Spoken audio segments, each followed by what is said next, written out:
Alright guys, this is another video review featuring my G&G Scar L. I got this probably about last September, and I got it kind of as like a stopgap gun while a guy was fixing what was supposed to be a custom M4.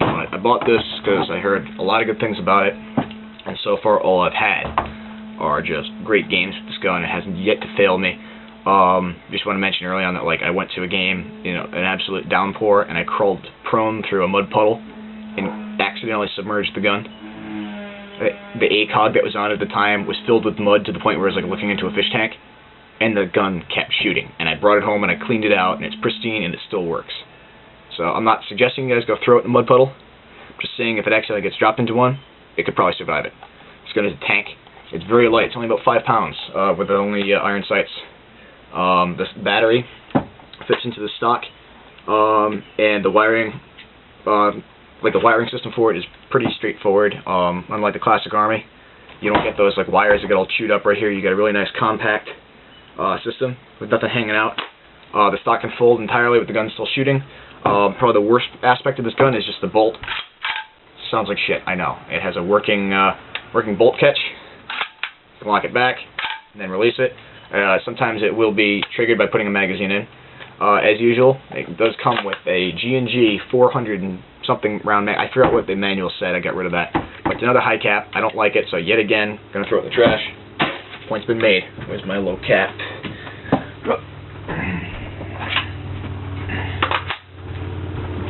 Put another Star low cap in there. Noteworthy that actually this one has the modification done to it. If you guys are interested. If your low caps are not feeding, you can see I glued a little piece of vinyl in there. It's going to make your magazine sit a little bit higher, and it will feed a lot better. If you have the modded magazines, they will not actually stay locked in this gun. They will actually fall right out without touching the magazine catch. I'm just showing you. I'm actually going to convert all my mags back from my SR10, removing all the mods, so they will fit into this. This gun has flip-up sights, as you can tell, as will any other Scar. The rear sight folds down to the rear. The front sight, you'll see there's a small button right here. Push that in. Front sight folds down. It gives you a flat top rail that you can use optics on if you want to add red dots, holographics, optics, whatever you want. You can put it on there. It did come with a Gripod, but I got rid of that. I didn't ever use it, and I don't like vertical grips. It also came with a DVD showing how to take apart the entire gun. It's actually rather useful. Shows a guy just showing you what tools you're going to need. He's clearly working for G&G at some Asian factory, so he's not speaking English, and there's really cheesy techno music in the background, but he does a good job showing you how to take the gun apart nice and slow. He does replays, he shows how to put it back together when you're done, and there's a nice little montage of all the G&G products right after it. The gun also comes with a cleaning rod and a G&G, it says GCAR instead of G&G Scar on it, but it's a G&G armament. It's just a barrel cap made specifically for the Scar.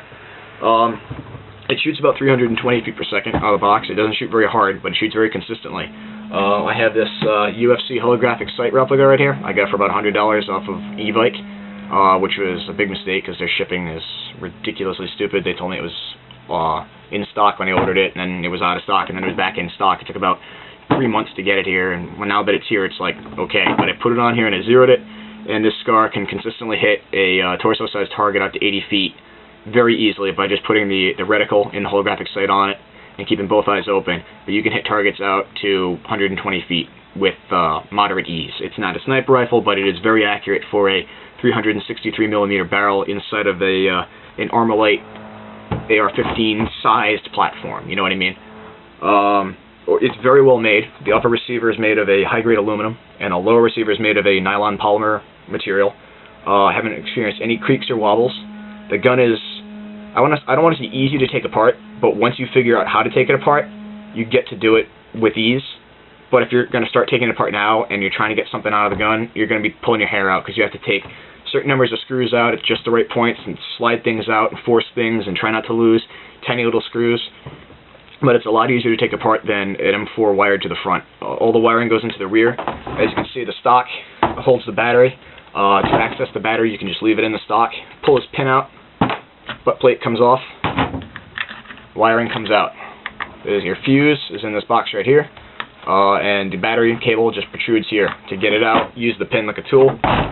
You extend the stock out to position number 1, go 1 extra notch, and then you see you're going to see this, it's going to be a silver switch right here. And what you do is you take the body pin and you put it in there, and you push, and it will disengage that stock.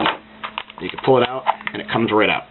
Mine, unfortunately, has a slight problem. This won't be your problem at all. I screwed up and I accidentally put too much wadding around the battery to muffle it during a night game, and I accidentally bent one of the connectors in there. It's, you know, you guys don't need to hear it. It's, you know, I broke part of the stock. It's not something that's going to happen to your gun. It's only going to happen to mine. But my stock isn't as functional as it could be. Putting it back together, you just simply put the bottom in first, line it up, push until the first switch clicks into place like that, and then simply just put the stock back to wherever you want it, and release the switch. And you put it all back together, you plug the battery in, and then you kind of cram the wires back in. It's a little tricky. You got to kind of get used to it. And then when you're putting the stock back on, you're going to see there's a rounded section above the hole. Make sure that's on top. This is upside down. That's correct. Goes back in, hold the wiring in, and then push the pin through.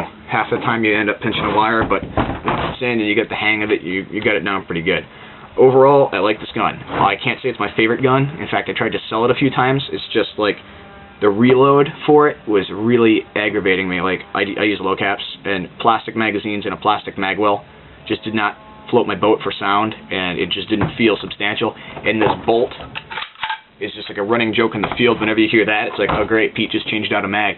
Everybody can just start cackling. So it's, you know, if you don't touch the bolt, it sounds fine. It actually shoots very nicely. It has a fairly responsive semi-automatic. It never slips. I've put it on semi and tried to fire nice and fast, and I haven't gotten those half shots where the piston got at, you know, like one of those.